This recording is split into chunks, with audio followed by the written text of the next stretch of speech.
ससुरा में रहियो तू चांद बन। बेटी को विदा कर रहे हैं हिमालय राज। शास्त्र कहता है बेटी की विदाई में सबसे ज्यादा बाप रोता है, क्योंकि बेटी बाप को प्रिय होती है, बेटा माँ को प्रिय होता है। अगर लोग कहते हैं बेटी की विदाई में माँ रोई है, शिव कथा कह रही है बेटी की विदाई में जितना बाप रोता है उतना कोई नहीं रोता। वो भले सामने नहीं आता, बेटी जब जाती है कोने में खड़े होकर आंसू बहाता है, अपनी पत्नी से कह देता है इसको जो जो चाहिए सब दे देना, जा रही है। कितना प्रेम करता है बेटी से, कितना साथ रहती है। जब पहले रोटी खिलाता है, चल स्कूल छोड़ने जाता है, साइकिल पे बिठा बिठा कर कॉलेज छोड़ आएगा, दुकान की शटर गिराएगा वापिस लेकर आ जाएगा। बेटी से कह दिया तू खबर कर देना मैं लेने आ जाऊंगा, तो चिंता मत करना बेटा। और वही बेटी जब विदा होती है बाबुल का तो कलेजा निकल कर बाहर आ जाता है। बाप फ्रिज कूलर वाशिंग जितना हो सके, ये मेरी लाडो जा रही है, बेटा तो घर में रहेगा, सारी जायदाद उसकी है, पर ये बेटी को तो जाना है। सीता जी जब विदा हुई थी ना, तो विदाई में जनक जी नहीं आए थे। सीता जी ने राम जी से कहा मेरी विदाई में मेरा बाबुल नहीं आया, स्वामी मेरे पापा से मिलना चाहती हूँ। राम जी के जाओ। सीता जी दौड़ कर गई, बाबुल बाबुल। जनक जी अंदर से बाहर आकर बोले लाडो क्या बात है बेटा। बाबुल आप तो कहते थे मैं बहुत बड़ा राजा हूं, मेरे यहाँ कोई कमी नहीं है, फिर क्या एक बेटी बोझ लग रही थी जो उसको विदा कर दिया? नहीं बेटा ये रीत है। सीता जी बोली बाबुल आखिरी बार तो गले से लगा लो। जनक जी ने सीता को गले से लगाया, बाद में हाथ जोड़कर बोला बेटा कोई कमी रह गई तेरे परवरिश में तो बोलना बेटा। सीता जी आंसू भर कर बोली बाबुल मैं सुखी रहूं भले मत आना, जब जिंदगी में मेरे दुख रहे एक बार मुंह दिखाने जरूर आना। बाप को देख लूंगी तो मेरा दुख हल्का हो जाएगा। बेटी की विदाई में बाबुल रोता है, नैनों से अश्रु बहते हैं। हिमालय राज मेनावती से बोले अरे मेना अरे सुन तो सरी, जितनी नगरी में जो देना हो अरे मेरी बेटी को दे देना, ये जा रही है, इसको भरपेट भोजन तो करा दो, अरे कोई बेटी का सास तो सजा दो, एक अटैची और उठा के लाओ, एक पेटी और लाओ, मेरी बेटी के कपड़े भर कर रख दो, आज मेरी लाडो जा रही है। मैना ये बेटी जा रही है, इसको दे दे तू।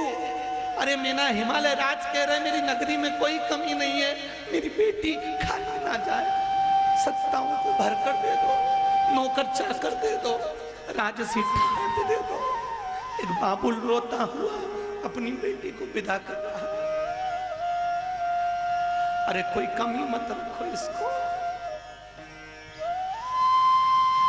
जब जीवड़ा उसने अपने हृदय का टुकड़ा दे दिया तो क्या नहीं दिया होगा जरा सोचो। बेटी विदा होकर बाबुल भी रोए, बेटी भी रोए और माँ के कलेजे के टुकड़े। अरे कैसा जुल्म है हाय हर जाई, कोई जन्म दे और कोई ले जाए। कोई ले जा रहा है बाबुल, तूने घर देखा है क्या? बाबुल विदा नैनों से नीर बहाता हुआ, बेटी जब तक अपने घर में है तब तक सुखी है साहब। बेटी घर में है कभी भी भोजन कर लेती है साहब, जब ससुराल चली जाती है सारा घर का लोग जिम के चले जाता है, तब 2 रोटी प्लेट में रखकर जिमने के लिए बैठती है और उसको याद अपने पापा की आती है, मेरे पापा होते पहले मुझे खिलाते, आज सारा घर जिम के चले गया और बाद में मैं जिम में बैठी, पूरा घर जीव गया।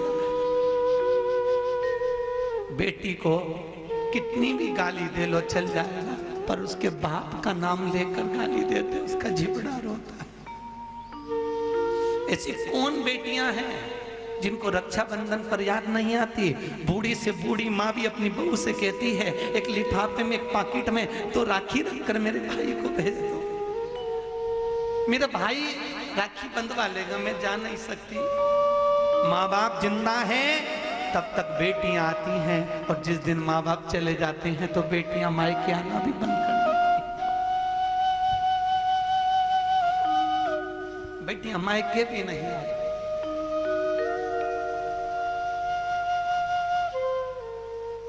ओ बेटी ससुरा में रहियो तू चांद बन के, हीरा और पन्ना की दुकान बन के। ओ बेटी ससुरा में रहियो तू।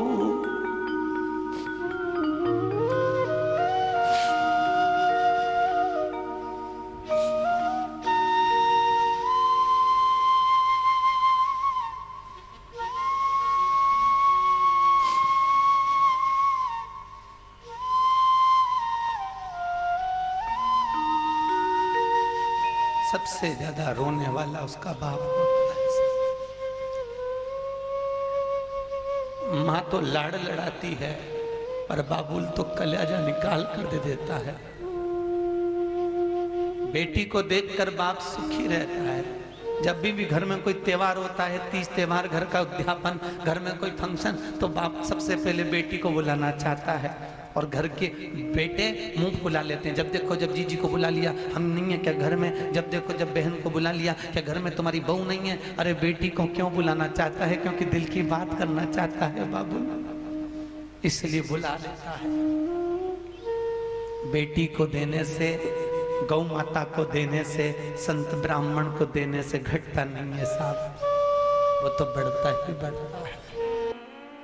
लोग कहते हैं कि बेटी की विदाई में सबसे ज्यादा मां रोती है, पर शिव महापुराण की कथा कहती है कि बेटी की विदाई में जितना बाप रोता है उतनी मां भी नहीं रोती है।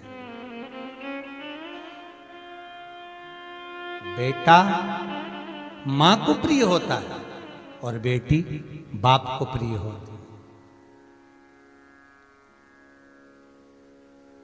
एक पिता की सबसे बड़ी दौलत होती है बेटी, सबसे बड़ी दौलत।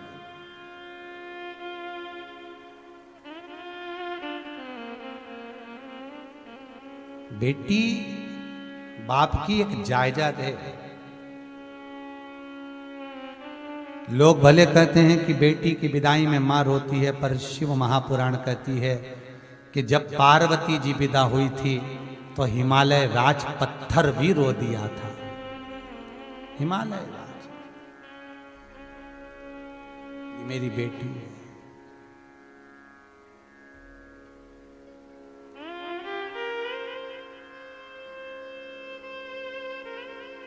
पिता बेटी की पढ़ाई में बहुत पैसा लगाता है।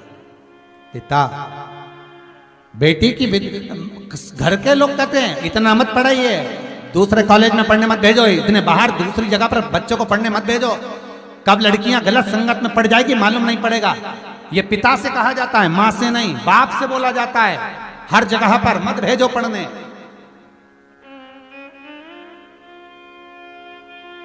पर बाप का विश्वास है बेटी, एक पिता की शान है बेटी, एक पिता की जायदाद है बेटी, एक पिता की दौलत है बेटी।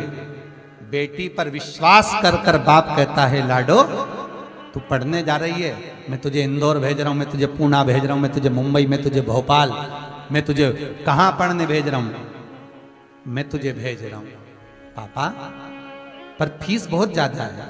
तू क्यों चिंता करती है? रात दिन कमाता है बाप, सुबह 8 बजे दुकान खोलकर बैठता है, रात को 10 बजे तक बंद नहीं करता। दुनिया के लोग कहते कंजूसड़ा है, क्या करेगा इतना कमाकर? पर उस बाप से पूछो कि मुझे बेटी को पढ़ाना है, घर में 2 बेटी 3 बेटी 4 बेटियां हैं मेरी, मेरे को पढ़ाना है और उनका विवाह करना है।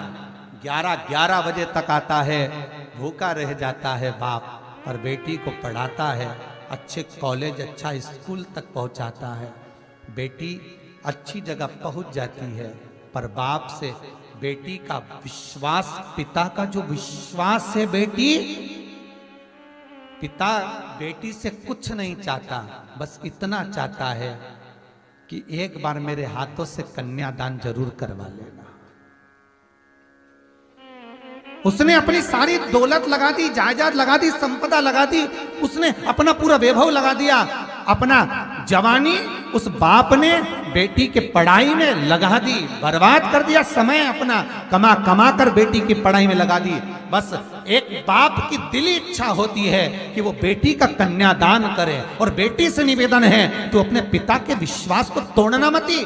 अगर तेरे सर्विस लाइफ में, अगर तेरे स्कूल लाइफ में, अगर तेरे कॉलेज लाइफ में कोई मिल भी गया तो निवेदन है उस बाप का मुख सामने जरूर देख लेना कि मेरे पिता ने कहा है कि उस पिता का विश्वास ना टूटे। मेरा बाबुल, अगर सत्यवान के साथ सावित्री का विवाह हुआ था तो पिता को बाद में मालूम पड़ा कि तेरे पति की उम्र कम है, तो सावित्री कहती है पिता अगर तूने कन्यादान करा है, किसको मालूम कौन कम मर जाए। ये तो मालूम पड़ गया सावित्री को, सावित्री के पिता को कि ये मरने वाला है सत्यवान। तो पिता तू चिंता मत करना, तूने बेटी को जन्म दिया है और बेटी का कन्यादान करा है, बिल्कुल चिंता मत करना। तेरी बेटी, अगर तूने कन्यादान करा है पिता, तो ये बेटी अपने पति के भी प्राण यमराज से छुड़ा कर ले आएगी, और लाई वो सावित्री सत्यवान के प्राण छुड़ा कर। केवल एक पिता से, एक पिता की जो विश्वास है, एक पिता का जो आनंद है, एक पिता का जो भाव है, बेटियों से निवेदन उसको तोड़ने मत देना। एक बाबुल ने अपनी संपदा लगा दी तुम्हें पढ़ाने में, एक पिता ने अपनी दौलत लगा दी तुम्हें पढ़ाने में, उसको डिगने मत देना रे। माँ बेटे को ज्यादा चाहती है और बाप बेटी को बहुत चाहता है। जब बेटी चली जाती है ना, माँ पर तो कोई बात नहीं, पर पिता पर बहुत असर पड़ता है। क्योंकि जब दुकान से आता था, जब कहीं से आता था, बेटी दौड़कर पापा पानी लाऊं क्या, अभी बेटी दौड़कर पानी लाती। पापा क्या बात है, आज आपका चेहरा उतरा हुआ है? कुछ नहीं बेटा, कुछ भी नहीं। बाबुल का चेहरा उसी दिन उतर जाता है जिस दिन वो ब्याह पक्का करके आता है बेटी का। बाप जिस दिन बेटी का विवाह पक्का कर आता ना, घर पर आता प्रसन्न बहुत होता है। पत्नी कहती है हो गया संबंध पक्का, हाँ। बेटी को देखता है तो आंखों में जल भर जाता। पापा क्या हुआ, तुम पक्का करने गए थे विवाह, वहां कुछ कहा है आपको? आप बस बाप आंख में से आंसू बहाकर कहता है अब थोड़े दिन बचे हैं, तुझे भेजना पड़ेगा। पापा मैं बहुत पास में तो हूं ना, तुम मुझे मिलने तो आ जाओगे ना। बेटी, बाबू कहता है एक बार बेटी घर के दरवाजे से जो जाती है फिर उसकी प्राप्ति क्या? पापा एक बात कहूं, कुछ मांग तो नहीं करी ना पापा? नहीं बेटा, कुछ नहीं मांगा। पापा एक बार गले तो लगा लो। बाप बेटी को गले लगाता है। धीरे धीरे विवाह का समय नजदीक आ जाता है। माता पूजन का समय आता है। बाप आगे आगे चलकर देवी की पूजन करता है। पेरावनी होती है, कपड़े पहनता है मंडप के। जब कन्यादान का समय आता है, जाओ कोई वस्तुएं कन्यादान की, जल्दी वो बर्तन रखे हैं लेकर आइए, वो सामान रखा है लेकर आओ। बेटी की विदाई में बाप क्या ना दे दे साहब, क्या ना दे दे। बस चेहरा छोटा है। बार बार बेटी अपने पिता को देखती है। पापा क्या बात है, थक गए हो विवाह का काम करते? नहीं लाडो, थकान नहीं, बस पापा बहुत थके दिख रहे, भोजन तो करो। सामने भोजन की थाली लगी रहती है, बाप निवाला तोड़कर खा नहीं पाता। निवाला उसके सामने है, पा नहीं पाता।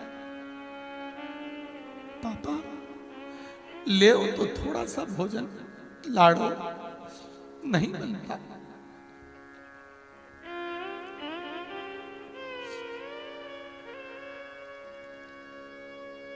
धीर बंधाओ पत्नी। पिता देख रहे हैं, धीरे धीरे भावर पूरी हो जाती है, विदाई का समय आता है। सखियां, सहेलियां, चाची, काकी सब सामने होती है, पर विदाई में पिता कहीं छुप जाता है, उसको ढूंढा जाता है। सती को पाने के लिए कितना तप करा था कि मेरे घर में एक बेटी का जन्म और हो जाए। 60 लड़कियां जन्म लेने के बाद एक लड़की दक्ष प्रजापति ने फिर मांगी है भगवान से कि एक बेटी का जन्म और हो जाए।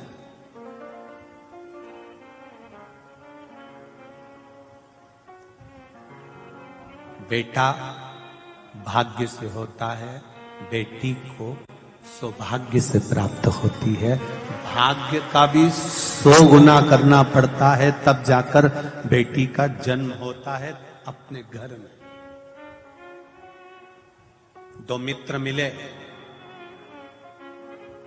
दोनों मित्र सालों के बाद मिले। बहुत जब कुंवारे थे तब मिले थे, अब शादी हो गई, बच्चे हो गए, दोनों मिले। एक मित्र ने दूसरे मित्र से पूछा, शादी हो गई? हो, कितने बच्चे हैं? मेरे 2 लड़के हैं। 2 लड़के? अरे वाह, कहां रह रहे हो आजकल? बस पुणे में रह रहा हूं। पुणे में कहां रह रहा हूं? मंगलवार पेट में। ओहो, बहुत बढ़िया। जॉब है? हाँ, बहुत बढ़िया। अच्छा पैकेज में कह दे अपना तो बढ़िया। और तेरे क्या हाल चाल है?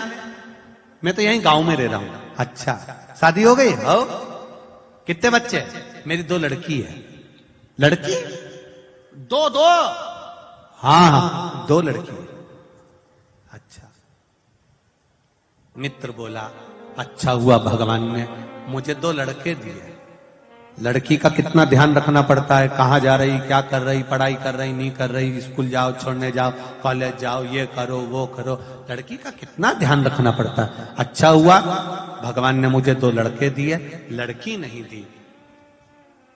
लड़की का पिता जो सामने खड़ा था, दोनों बेटियों का हाथ पकड़ा हुआ था, ये मेरी 2 बेटियां हैं।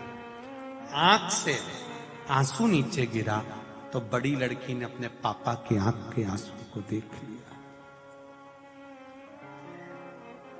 बड़ी लड़की ने जब अपने पापा के आंख का आंसू देखा, देखकर सामने वाले अंकल का कुर्ता खींचा और कुर्ता खींचकर कहा, अंकल आप कहते हो भगवान ने अच्छा हुआ आपको लड़की नहीं दी?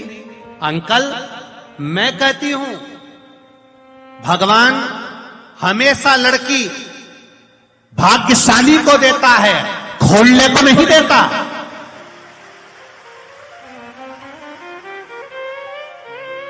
जो कभी अपनी बहन बेटी को एक साड़ी नहीं दे, घर में ननंदा जाए तो भाभियों का मुंह भगोना हो जाए। ऐसी भाभियों को भगवान लड़की भी नहीं देता कि जब ये ननंद को एक साड़ी नहीं दे रही है तो अपनी लड़की को क्या खाक देगी? भगवान नहीं देता। भगवान कभी खोलने को बेटी नहीं देता, भगवान भाग्यशाली को बेटियां देता है। भाग्यशाली। ठेला चलाने वाला, सब्जी बेचने वाला, कबाड़ा बेचने वाला, उसके घर में 3-3, 4-4 लड़कियों का जन्म हो जाता है। बोलो सही है कि गलत है? और सेठ से सेठ पैसे वाले के घर में एक लड़की हो जाए तो मुंह उतर जाता है, भेरू का मुंह उतर जाता। और गरीब के घर में 3-3, 4-4 लड़की हो जाती है। आंख में आंसू नहीं आता, आंसू नहीं आता गरीब के। किसान, खेती करने वाला, कबाड़ा बेचने वाला, सब्जी बेचने वाला, दूध का ठेला लगाने वाला, अखबार बेचने वाला, सामान बेचने वाला, कभी नहीं रोता बेटी के जन्म पर।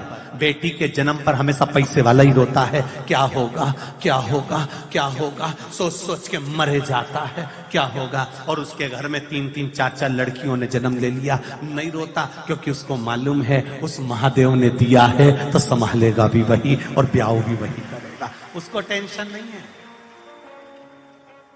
रोते हो तुम।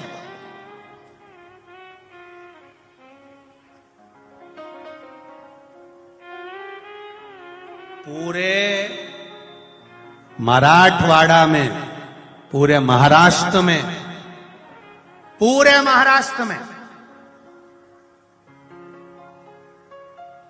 जितनी धन की कमी नहीं है, जितनी संपदा की कमी नहीं है, जितनी वैभव की कमी नहीं है, मराठवाड़ा महाराष्ट्र में सबसे ज्यादा कमी है बेटियों की कमी है।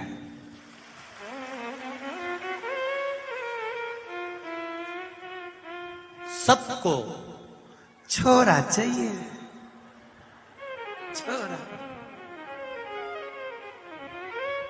बस टावर हो जाए,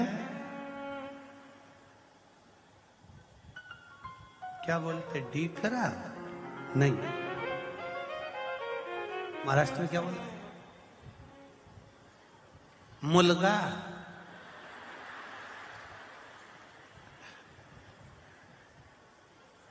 माझा 2 मुलगा आणि 1 मुलगी, सही है। अरे बोलो तो, मुलगा मुलगी, माझा 2 मुलगा। देहाची तिजोरी भक्तीच्या उघडदार देवा आता उघड, देहाची तिजोरी भक्तीच्या ठेवा उघडदार देवा। बस सबको पुत्र चाहिए, सबको बेटा चाहिए।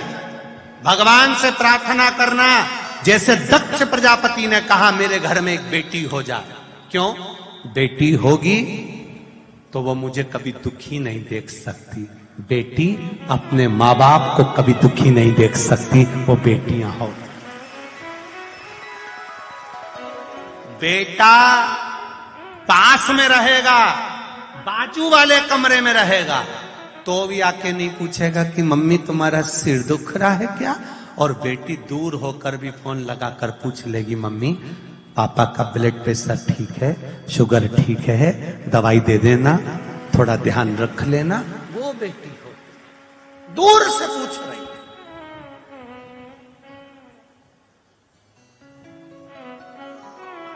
दूर से पूछ।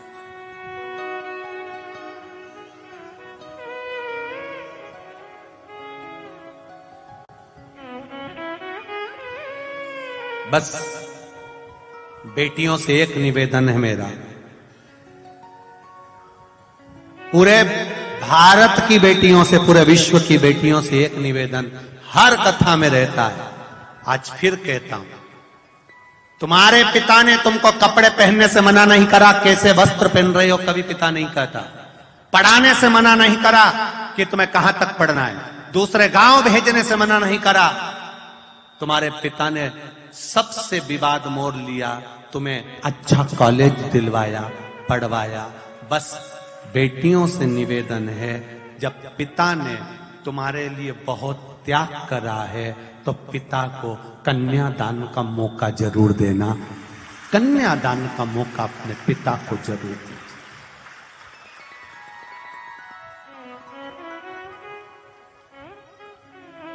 बॉडी सॉडी के चक्कर में मत आ जाना, जरा सी गाड़ी घोड़े के चक्कर में मत आ जाना, चाउमीन और पानी पतासा के चक्कर में मत आ जाना, कटे हुए सेवफल के मोबाइल के चक्कर में मत आ जाना।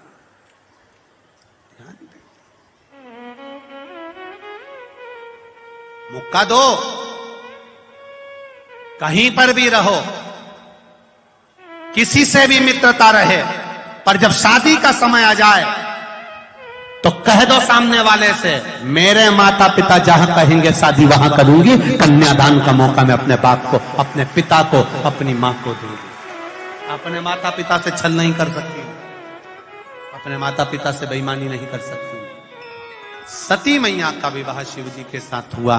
सती मैया शंकर भगवान के संवाद को जान नहीं पाई। सती मैया क्रोध की अग्नि में जलकर समाप्त हो गई। हिमालय राज घर में 2 बेटे हैं। क्या है मेरे घर में? जम के बोलो, 2 बेटे हैं। वाह। और तेरे यहां तो क्या भगवान की कृपा है, मेरे घर में ये 2 मेरी बेटी है। किए देखिए। दूसरा बोला, भैया भगवान ने बहुत कृपा करी, मेरे को तो इतनी कृपा करी कि मेरे घर में भगवान ने 2 बेटे दे दिए, चिंता मुक्त हुआ। दूसरा जो खड़ा था उसकी आंख में आंसू भर गए, मेरे घर में 2 बेटियां हैं। फिर बोला, अच्छा हुआ भगवान ने मुझे बेटे दिए। कहाँ? बेटी उन पढ़ने जाए, कॉलेज जाए, उनको लेने जाओ, छोड़ने जाओ, उनका ध्यान रखो, इसलिए अच्छा है घर में बेटे हो गए। भगवान ने अच्छा मेरे घर में बेटी नहीं दी। इतने में पास में बेटी खड़ी थी। बेटी ने अंकल का कुर्ता खींचा। अंकल, ओ अंकल। हाँ बेटा बोल। अंकल, भगवान बेटी हमेशा मन वाले को, दिल वाले को और किस्मत वाले को देता है। भगवान बेटी कभी भिखारी को नहीं देता। वो छोटी सी लड़की ने, छोटी सी बेटी ने अंकल का कुर्ता खींच कर दी। कहा कि भगवान बेटी हमेशा दिल वाले को, किस्मत वाले को, भाग्य वाले को देता है, भिखारी को नहीं देता। जिसका मन ही नहीं है दान देने का, जो बहन तक को तो कभी 1 रुपया निकाल के नहीं दे, कभी ननन तक को अठन्नी नहीं दे, भगवान ऐसे के घर में क्या छोरी देगा? क्या देगा? भगवान बेटी उसको देता है जिसका मन बड़ा। बेटी आ रही है, देव भाग्य से। और बेटी अपनी किस्मत। एक बार स्वामी विवेकानंद वैष्णो देवी की सीढ़ियां चढ़ रहे थे। एक किसान कंधे पर अपनी बेटी को लेकर जा रहा था, दूसरी बेटी का हाथ पकड़ के जा रहा था। स्वामी विवेकानंद ने कहा, बाबा कहाँ जा रहे हो? ऊपर दर्शन करने। तुम्हारे को तुम्हारी बेटी का बोझा लग रहा होगा, लाओ मैं तुम्हारी बेटी को अपने कंधे पर बिठा लेता हूँ, ऊपर जगदम्बा के मंदिर में दे दूंगा, माँ देवी के मंदिर में दे दूंगा। इतने में किसान ने कहा, स्वामी विवेकानंद जी, बेटी बाप के कंधे पर बोझा नहीं होती, बेटी जब तक कंधे पर रहती है तो बाप के बोझ को भी हल्का कर देती है। वो बेटियां हुआ करती हैं। बेटी बाप पर बोझा नहीं है। जिस बाप को बेटी बोझा लगे वो बाप नहीं हो सकता। किस्मत वाले हैं। एक बार बेटा अपने माँ बाप को दुखी देख लेगा, पर बेटी कभी अपने माँ बाप को दुखी नहीं देख सकती। थोड़ा सा भी दुख आता है ना तो बेटी कह देती, मम्मी अगर तुम्हें यहाँ पर नहीं अच्छा लग रहा तो मेरे पास चलो, मेरे साथ रहना, मेरे पास में रहना, क्यों चिंता करती हो, चलो मेरे साथ में। बेटी होती है, जब तक घर में रहती है ना, कल आप लोग सुनेंगे पार्वती जी की विदाई, जब तक घर में रहती है चहकती रहती है, और जिस दिन चली जाती है तो तुम भी उसका मुंह देखने के लिए तरस जाते हो। बेटियां होती ही ऐसी हैं।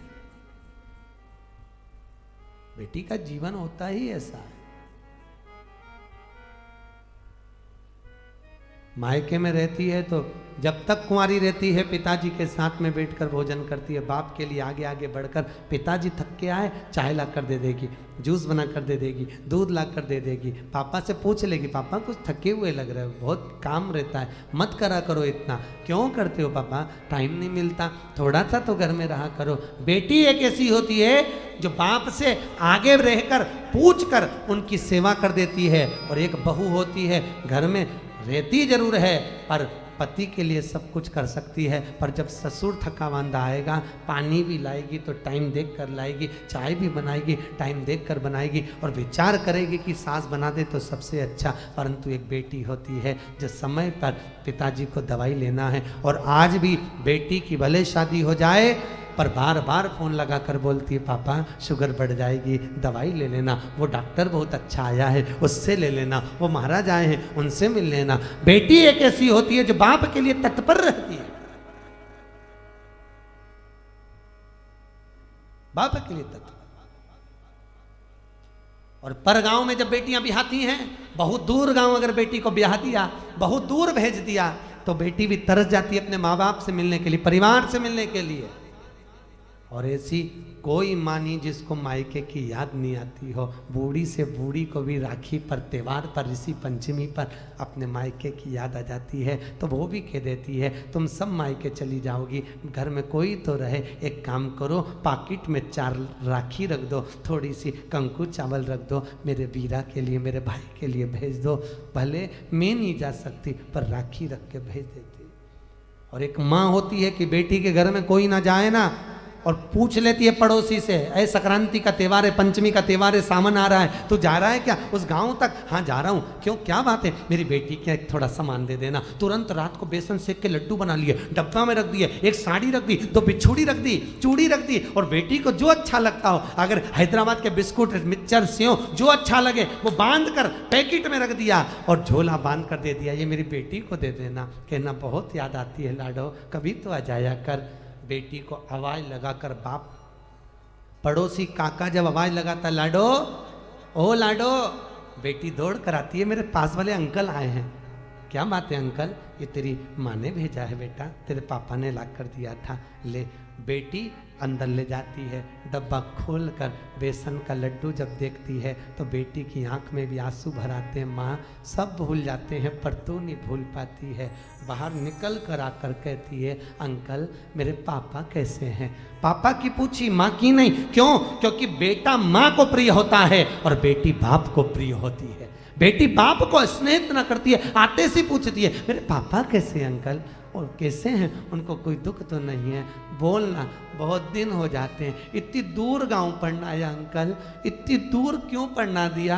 मेरे बाबुल को देखने के लिए तरस जाती हूँ, कभी मिल ही नहीं पाते। भैया भी नहीं आता, 30 त्योहार पर शहर में आता, काम करके निकल जाता, मेरे पास नहीं आता। क्यों? मैं उससे कुछ मांगती नहीं, मुझे कुछ नहीं चाहिए, 500 का नोट भी नहीं चाहिए, 1 रुपया नहीं चाहिए, साड़ी भी नहीं चाहिए, मैं आ नहीं सकती। घर आती हूँ तो मेरी भाभी को ऐसा लगता है कि ननंद आ गई, खूब लेकर चली जाएगी। मैं कौन समझाए भाभी, मुझे किसी चीज़ की कमी नहीं है। मेरे माँ बाप जब तक जिंदा हैं मेरा आने का मन करता है, मुझे बुलाते क्यों नहीं हो? बेटी एक ऐसी होती है जो भाव से दौड़ कर आ जाती है। सब बेटी का दिल ही ऐसा होता है। लोग कहते हैं बेटी की विदाई में सबसे ज्यादा मार रोई। शिव महापुराण में लिखा है कि बेटी की विदाई में सबसे ज्यादा हिमालय राज रोया, पत्थर भी रोया था पार्वती की विदाई में, पत्थर की भी आंख से आंसू निकल गए, हिमालय राज भी रो पड़ा। जानकी जी विदा हुए तो दशरथ जी जनक जी रो पड़े। बेटी की विदाई में जितनी माँ नहीं रोती उससे ज्यादा बाप रोता है। वो भी कह देता है इसको जो अच्छा लगे ना इसकी विदाई में दे दे, अच्छी अच्छी साड़ी दे दे, अटैची दे दे, देख ले जो चीज़ की कमी हो ना वो दे दे। पर आगे आकर कभी भी बाप रोता हुआ नहीं दिखता। दरवाजे के पीछे बेटी जब विदा होती है पीछे खड़ा हो जाता है, जा रही है, मैं कैसे विदा करूँगा इसको आगे से आगे कॉलेज ले जाना, स्कूल ले जाना, दुकान बंद कर करके चले जाता, ट्यूशन छोड़ कर आता। आज वही बेटी चली जाए, कहाँ देखने को मिलती। बेटी का जीवन बड़ा विचित्र है। जितने दिन घर में रहे साहब बहुत खुश हुई है, इसके आने से खुशी आई है। बेटियां आ गई, घर में आनंद आ गया।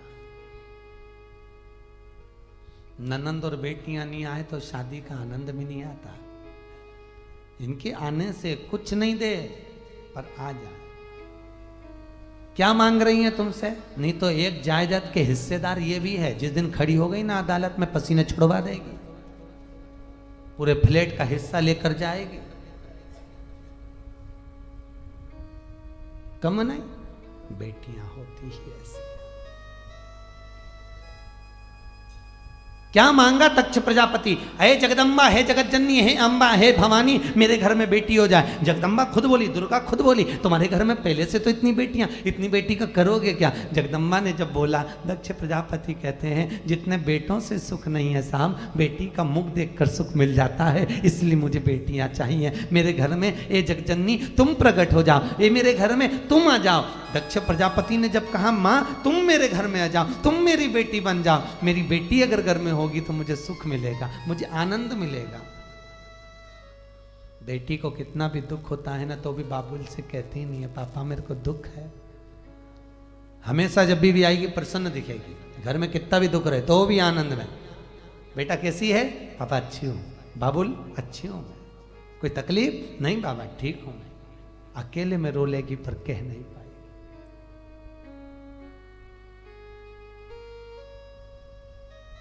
प्रेम रखिए, जितना रख सकते हो स्नेह रखिए। दूसरे घर की बेटियां अपने घर में आती हैं बहुत श्रद्धा लेकर, कितने अरमान लेकर आती हैं। सम्मान करिए। और बहुओं से भी निवेदन है, बेटियों से भी निवेदन है, घर के बुजुर्गों का सत्कार करिए।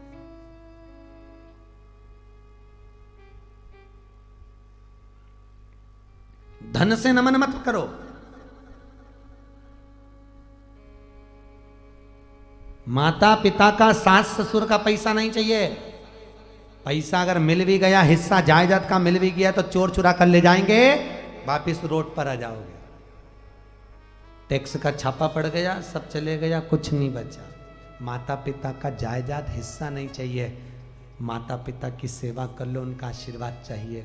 जायदाद का हिस्सा तो कब बर्बाद हो जाएगा मालूम नहीं पड़ेगा, पर अगर आशीर्वाद मिल गया तो जीवन सार्थक हो जाएगा, फिर हिस्से की जरूरत ही नहीं पड़ेगी। हिस्से की जरूरत क्या?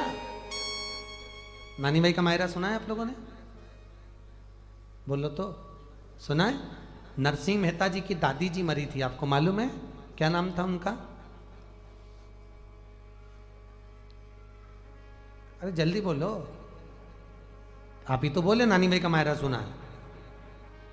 अभी बोल देते नहीं सुना तो हम बताते।